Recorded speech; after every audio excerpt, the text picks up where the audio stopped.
A new country heads west, with new heroes and a new enemy. The American wilderness. The pioneers face incredible hardship. But their battles forge the American character and build the new American nation.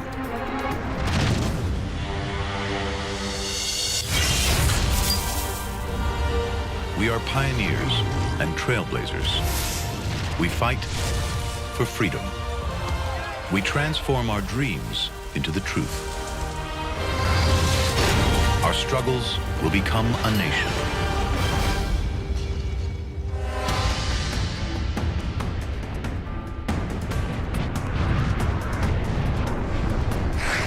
"300 million years BC.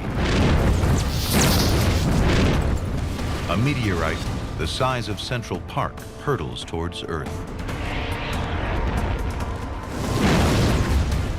With the force of 100,000 atomic bombs, it smashes into the Appalachian Mountains. The Cumberland Gap. When America passes through this gateway and conquers what lies beyond, a colony will become a continent.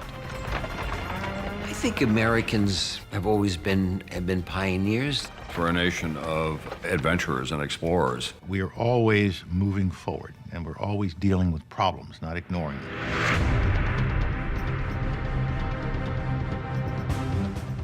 (1775). Land west of the Cumberland Gap belongs to a patchwork of foreign superpowers: Britain, France, Spain. The rest occupied by hundreds of Native American tribes.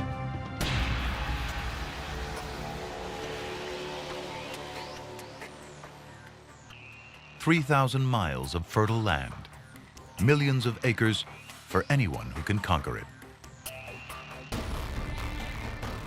Riches, too, thousands of tons of gold and silver.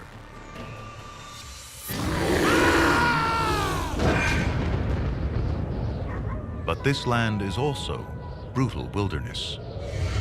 Conquering it requires extraordinary people.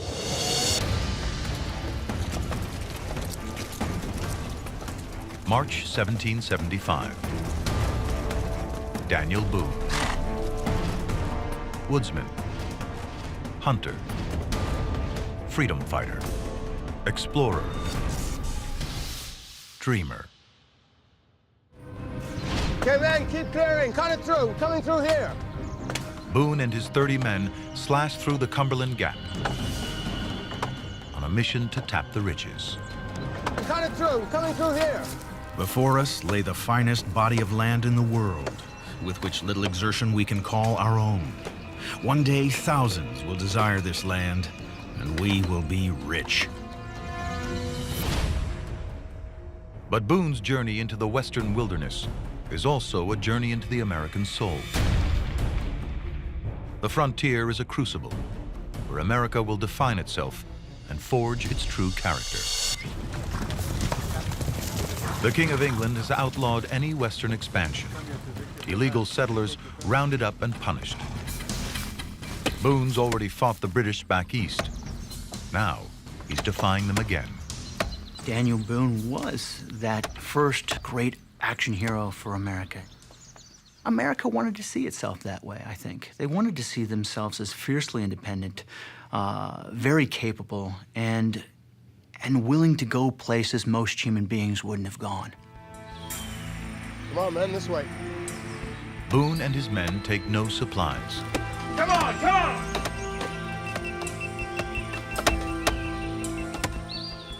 Survival, conjured from the land. Bear grease, insect repellent, wasp larvae, food. Come on, come on! Boone records in his journal. We're exposed daily to peril and death amongst savages and wild beasts, but nature satisfies all we need. Few experience the happiness we feel here in the howling wilderness.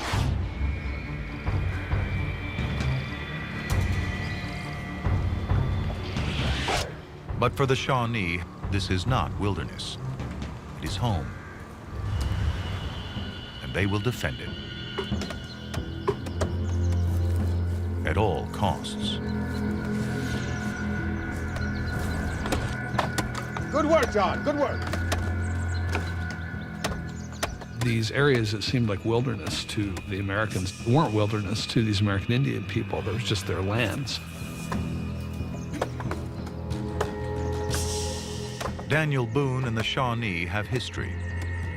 Only the year before, they kidnapped his eldest son, James.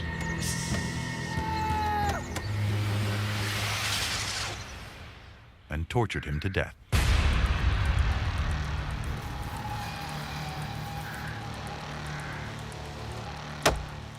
On the 25th of March, 1775, Boone crosses into Shawnee territory. In mountains for over 8 days. We were able to survive on this slippery island for 8 days. We had nothing to eat.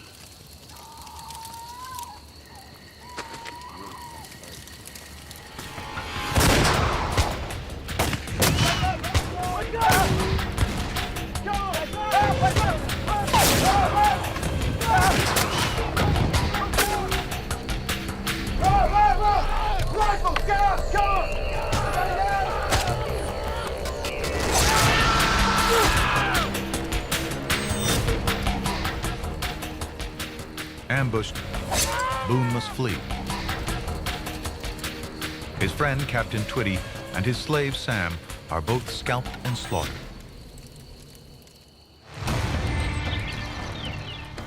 But Boone pushes on further west. Well, I think more than anything, the American character is perseverance. They persevered. They fought. It wasn't easy against great odds, but they have persevered. Boone's friend and companion, Felix Walker, writes, He conducted the company through the wilderness with such bravery. Indeed, he appeared void of fear, with too little caution for the enterprise.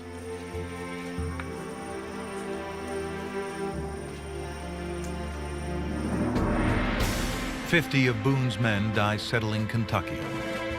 But within 20 years, 200,000 Americans pour in behind him. We were a burgeoning society. Suddenly we realized, whoa, the owner's manual says this is all ours. Keep going west.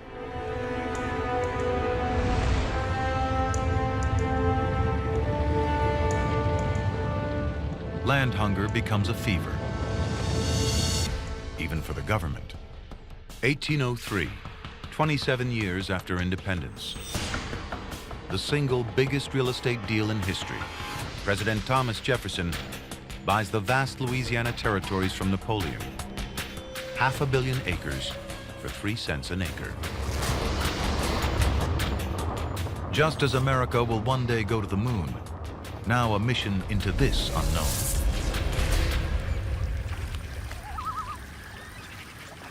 Lewis and Clark want to see what's on the other side. Given a mountain, we want to climb it. We hold those venturers of the past in great admiration. May 1804. A presidential aide and a junior Army officer set out on a mapping expedition. Meriwether Lewis and William Clark's journey is about to become one of the most epic tales of survival in American history. The Rockies. Unknown, mythical. Even woolly mammoth are fabled to roam here. Treacherous, too. No one expects the Rockies to be 90 separate mountain ranges, 3,000 miles long. They're caught in a death trap. After 2 weeks, starvation sets in. They eat any plants they can find. Next, they eat their horses. The expedition is given up as dead.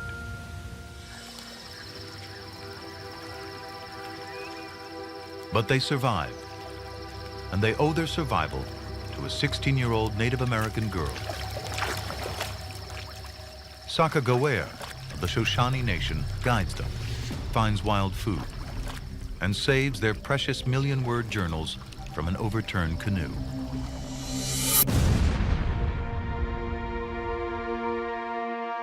In 1805, William Clark notes in his journal, Ocean in view.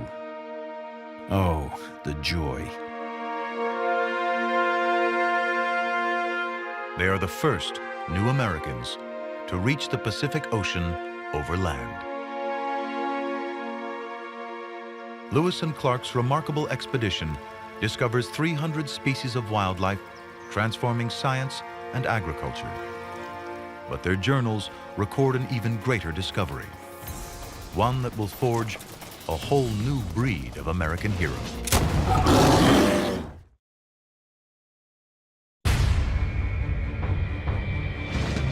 America, East and West.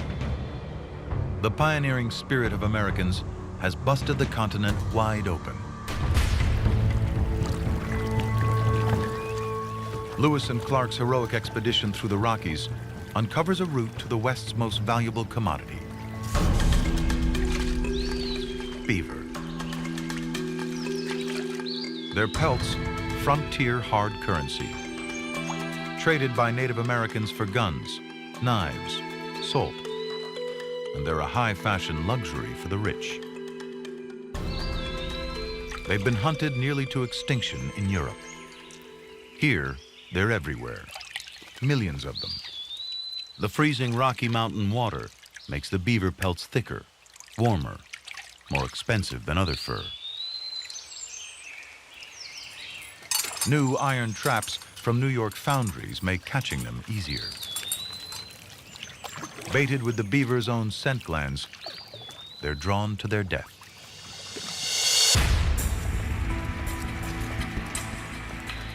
October 1823. 300 eager trappers roam the Rockies, searching for their fortune. 1 in 5 won't make it out alive. Trapping's harsh, hungry work. 6,000 calories a day are needed to survive the extreme conditions, 3 times what we eat today. Jedediah Smith is the greatest hunter of all, 24 years old. He walks up to 1,000 miles in the Rockies each year, traps 600 pelts in a season, 3 years' pay back east. Smith is a devout Christian, doesn't drink, doesn't smoke. Bible and gun a constant companion. He's smart, works with the Native Americans. The Crow show him ancient shortcuts, sell him horses, nurse his sick men back to health. Wilderness survival. For millennia, the tribes of North America have adapted themselves to live in any condition, from arid plains to harsh mountain pass.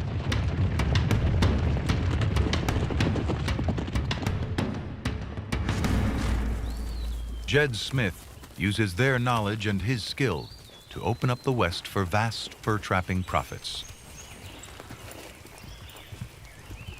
He'll die a rich man, but today he's not the hunter.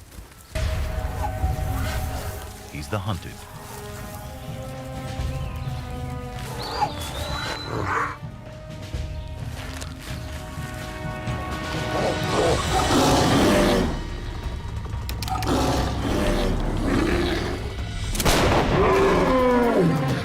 Jed Smith's friend, James Kleiman, writes, "The grizzly did not hesitate, springing on the captain, breaking his ribs and cutting his head.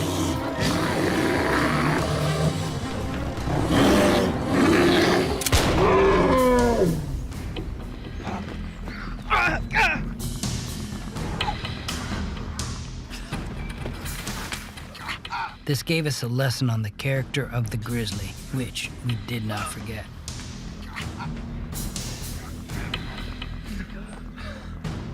The grizzly bear is the most deadly frontier beast. 100,000 of these terrifying killers are on the prowl. Up to 10 feet tall, 1,000 pounds. They don't fear man. yet.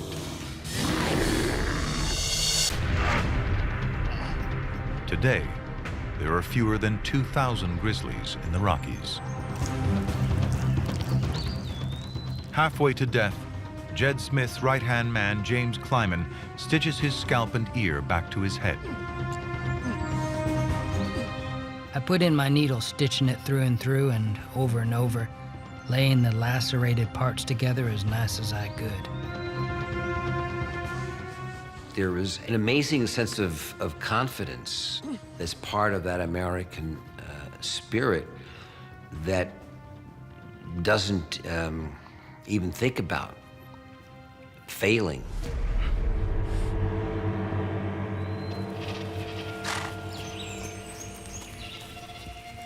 Jed Smith pushes on. This is the new character of America. Frontier grit, rugged individualism, survival. And something else survives too. The trails he forges become settler paths, wagon trains, roads, and today, Interstate 15. And Americans follow the new tracks west in a tidal wave of hope.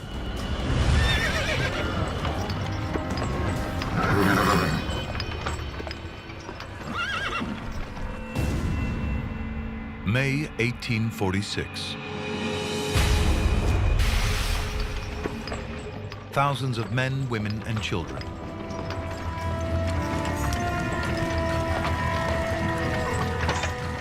Riding, walking, pushing. They're heading for a new life 2,000 miles away. It was a land of opportunity. You can make of yourself what you want. You're only held back by your own desires. Germans, Belgians, French, Catholics, Presbyterians, Mormons. One of the world's great mass migrations begins. The pioneer spirit has moved on. In this colossal migration to Oregon and California, America will finally define its character. It's the American dream. Then, as now, the people want an already good life to get better. They can walk 10 miles a day for up to 6 months straight. Some go through 10 pairs of boots each. Half are children. En route, 1 in 5 of the women are pregnant. But these aren't America's poor.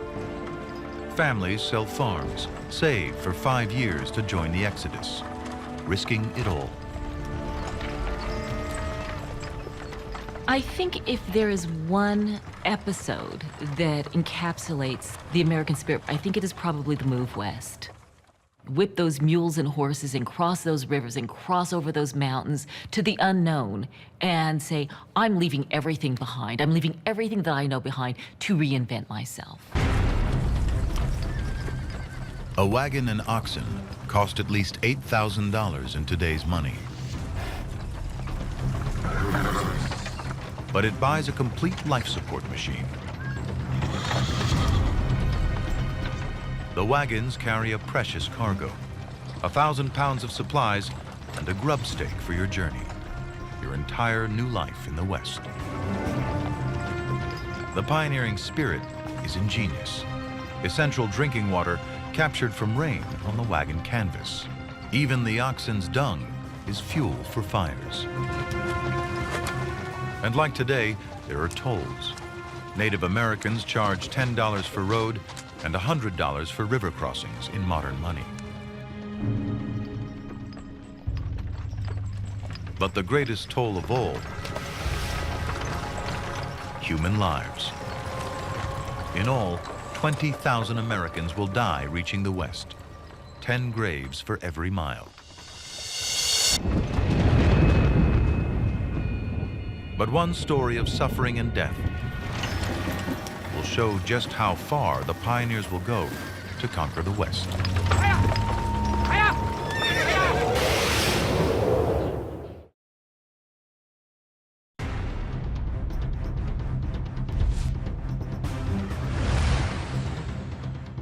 June 1846.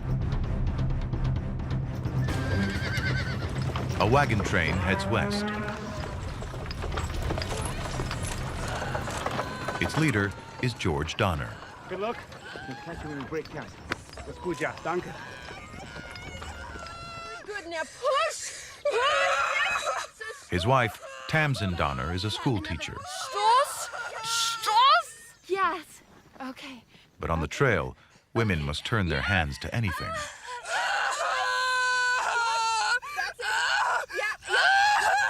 The Donner Party are halfway across the blistering Wyoming prairie, miles from the nearest doctor, with barely any water.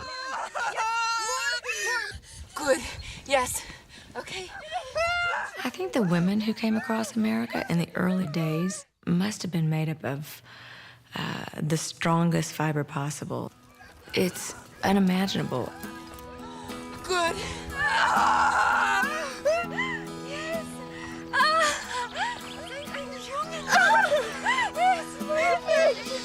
Junge. Ja, sein ein Junge. Ludwig. Danke, Fräulein Donner. The new Americans' mother and father are Philippine and Ludwig Kesseberg.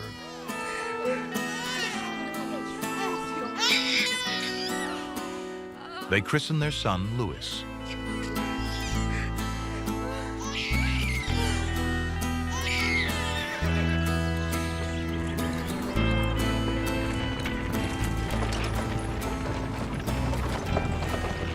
The journey is tough,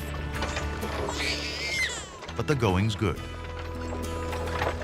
Tamsin Donner writes in her journal, I could never have believed we could have traveled so far with so little difficulty. Indeed, if we do not experience anything worse, I shall say the trouble is all in getting started.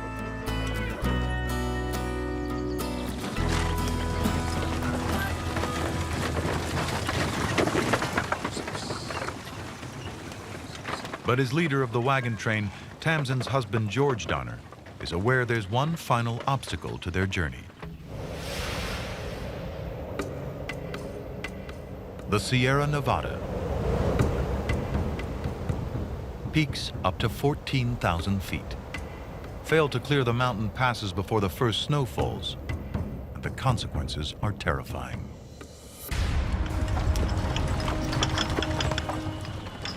But as the Donner Party approaches Utah, George Donner makes a fateful decision, leading a splinter group off from the main party.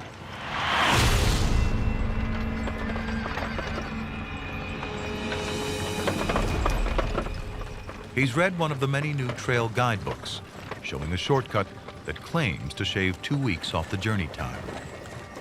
Hastings Cutoff is said to be a saving of 400 miles. We are informed it is a fine level road with plenty of water and grass.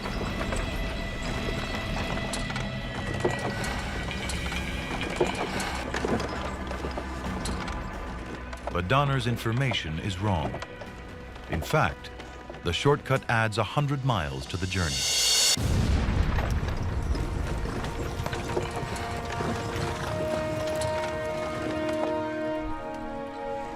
High in the Sierra Nevada, the Donner Party enters the Truckee Pass.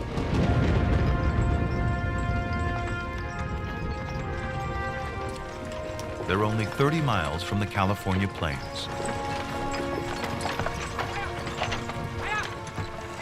But supplies are dangerously low, and traveling through the mountains is taking its toll.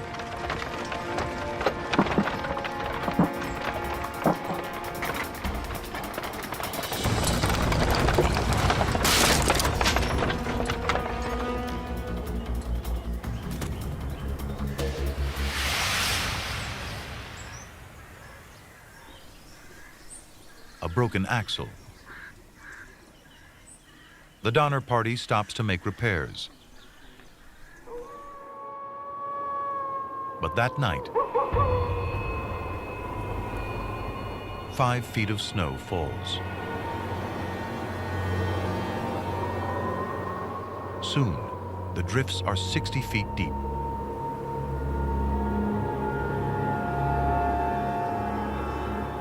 The Donner Party will be stranded for 5 months,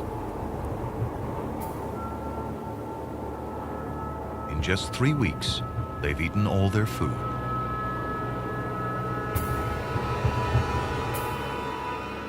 Then, they kill their pack animals.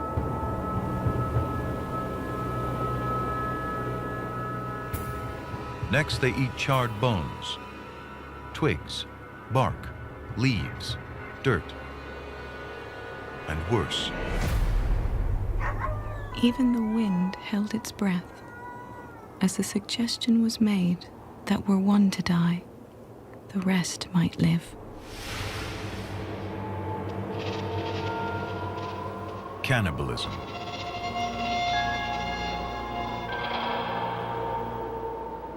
Christmas 1846.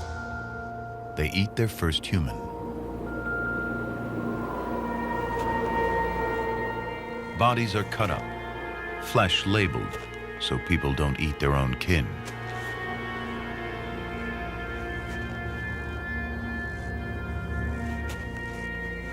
Four rescue parties bring out some survivors. The very last finds Philippine's husband, Ludwig, alone. He is surrounded by bones, entrails, and a 2-gallon kettle of human blood.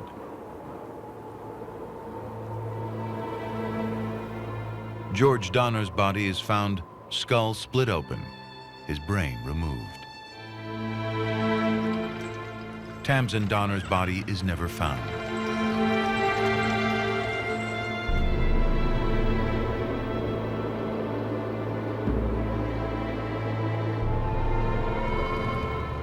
The pass is renamed the Donner Pass, testament to the hardship of the pioneers' push west. Today, it's the Lincoln Highway. Thousands drive this road every year.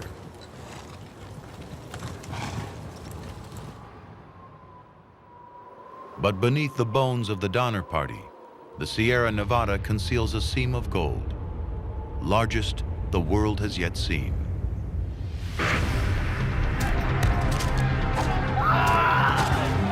Gold fever is about to change the West and the American character yet again.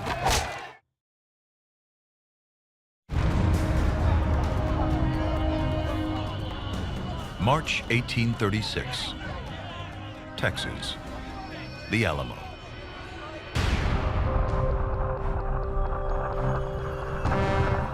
The American nation is expanding, growing stronger, bigger. But there's something else out there, even bigger, even stronger. Mexico, a superpower. A colossal empire stretching from Oregon to Guatemala.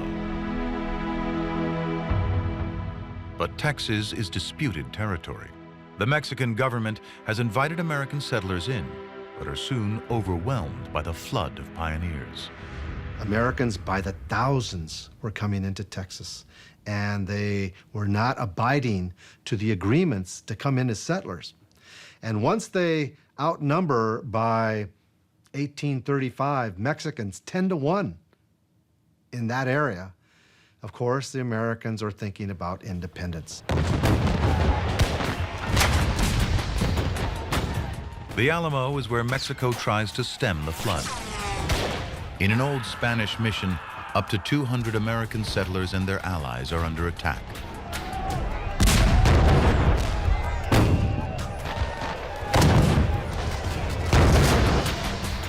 Attempting to retain control of Texas, a Mexican army storms the makeshift fort.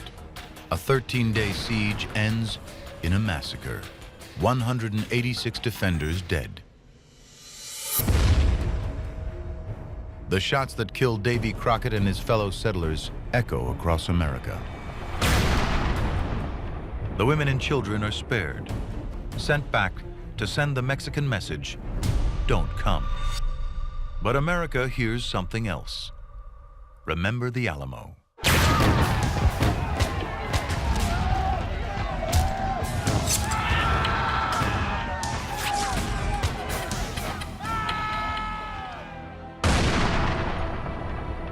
A turning point.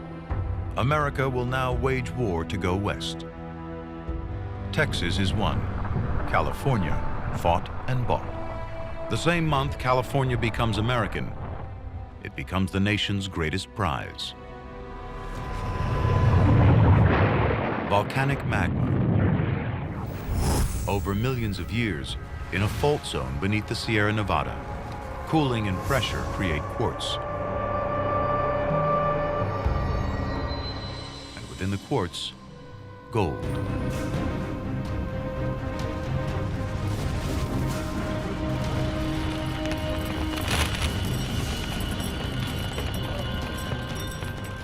The seam is one of the densest on the planet.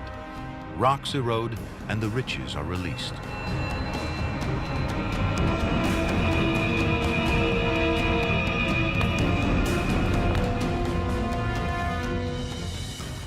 (1848), carpenter James Marshall finds a 3-ounce nugget in the California River. 2 months' pay in his hand, but billions of dollars beneath his feet. News of Marshall's discovery spreads to every corner of the world. In California, you can taste the American dream. Get rich quick. Within a year, 100,000 desperate amateur prospectors flood the Sierra foothills. It was the American dream distilled to its essence. Take yourself and go out and try and make a success of it.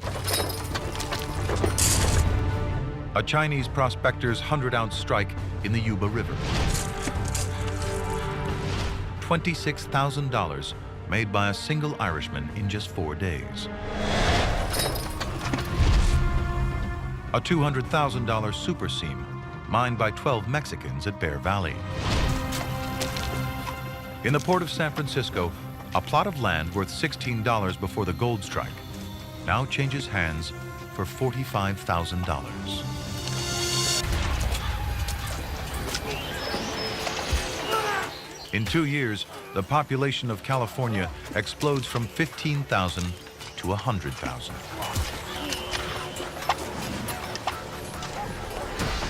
Now, hand panning is replaced by lines of sluice boxes, desperately combing for anything the first prospectors missed.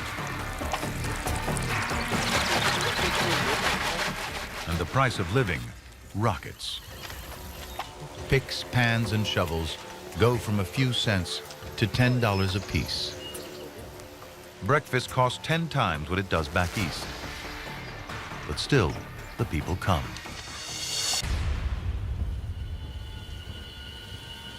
"200 abandoned ships in San Francisco harbor. The crews deserting, rushing for the hills. He's traveled 6,000 miles. He spent all his money. Now he travels by foot. Belgian Jean-Nicolas Perlot writes, "We crossed 200 miles of wilderness, full of Indians, bears, panthers, wildcats, snakes of every kind.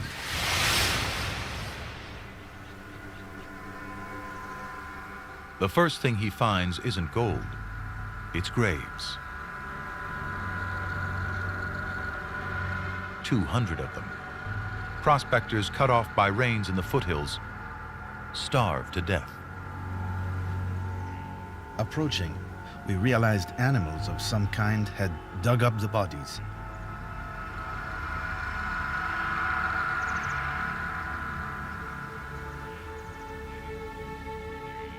I read a note attached to one of the graves. God has willed that civilization should begin in this place with this duty which a man owes to his kind. Bury the dead.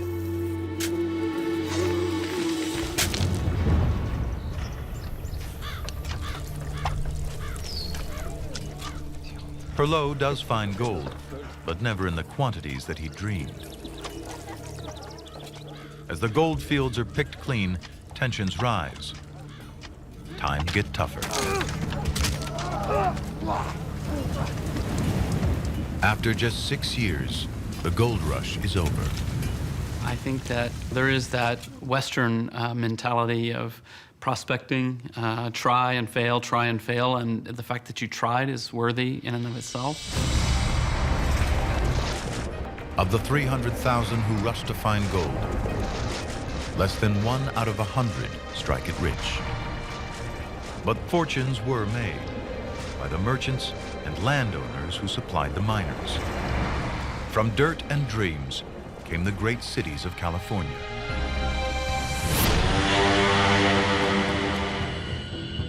Both the West and the American character that built it are settled.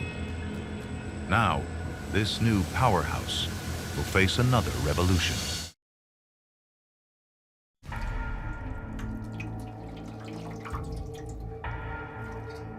October 1818.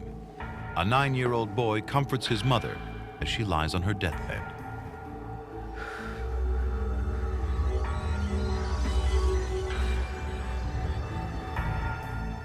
Milk sickness kills thousands of pioneers every year. The cause? White snake root eaten by cattle, a deadly poison passed in milk to humans.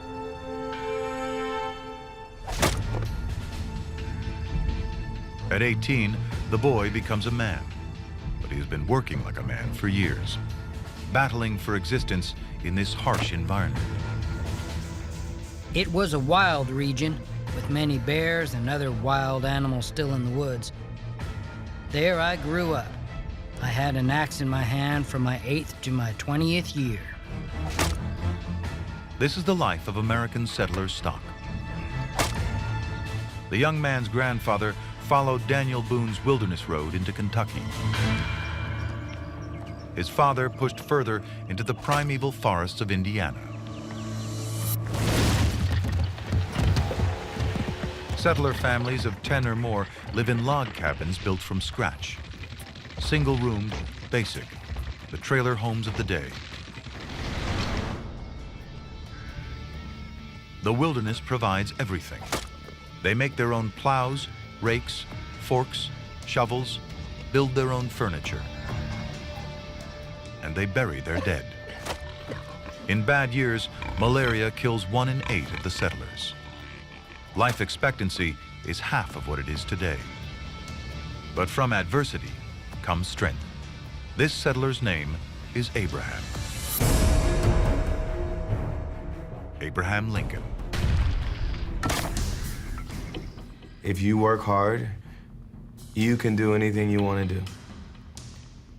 The possibilities are endless. To me, that was the American dream as a kid. Lincoln's family and thousands like theirs have settled the West in 4 generations. President Thomas Jefferson thought it would take 1,000.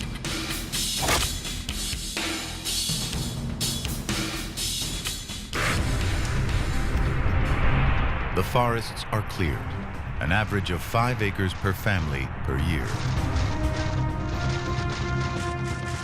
In 1800, 23 million acres of Indiana is wilderness. In 60 years, it's tamed, flat, fertile farmland. But there is more than forest to clear. It's always been one of the deep flaws of the American imagination that it can't imagine a future for American Indian people. As Americans, American Indian people have to imagine that for themselves. And that's the hard part. Keep walking. 1830, frontier President Andrew Jackson declares a new policy, a policy that America will maintain for more than 100 years. The forced relocation of American tribal people onto reservations. You keep moving. After years of Supreme Court battles, the bill passes Congress by a single vote. Chickasaw, Choctaw, Creek, Seminole, Cherokee, all forced off their nations by the point of a bayonet. An episode in the conquest of the West that even some of the soldiers taking part find shameful. U.S. Army Private John G. Burnett writes, "The sufferings of the Cherokee were awful. The trail of the exiles was a trail of death. They slept in the wagons and on the ground without fire. I saw as many as 20 die in a single night of pneumonia, cold, exposure. Move along. Move along.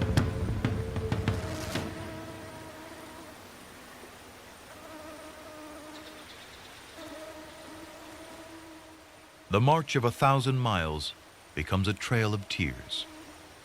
It's a shameful act in American history, and it's in its own way sort of an iconic act because it really symbolizes what happened to the Native Americans.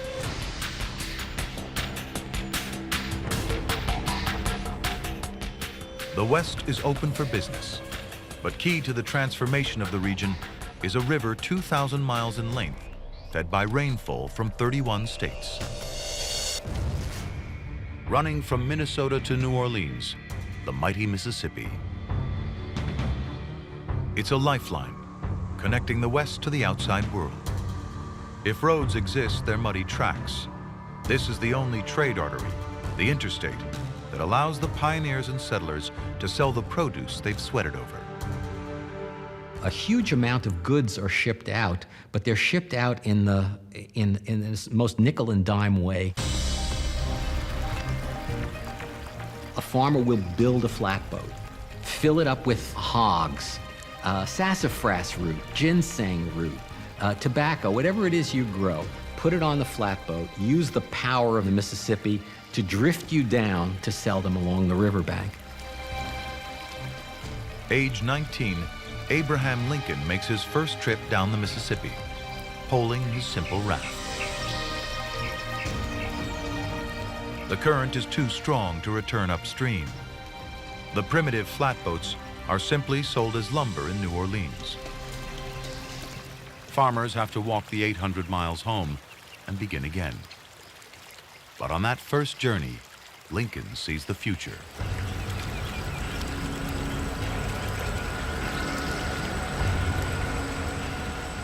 A new invention which will transform the Mississippi, the Midwest, and America.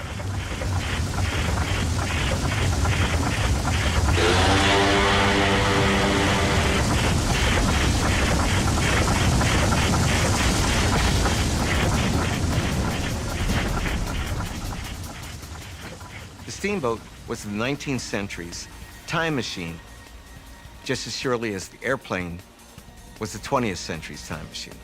It shrunk distance. By shrinking distance, it enabled commerce. Even upstream, steamboats can travel 50 miles a day, 8 times faster, 8 times the cargo of a raft. But they're deadly. Over half the early models explode, maiming and killing hundreds. But their number triples every decade. They make the Midwest America's economic powerhouse.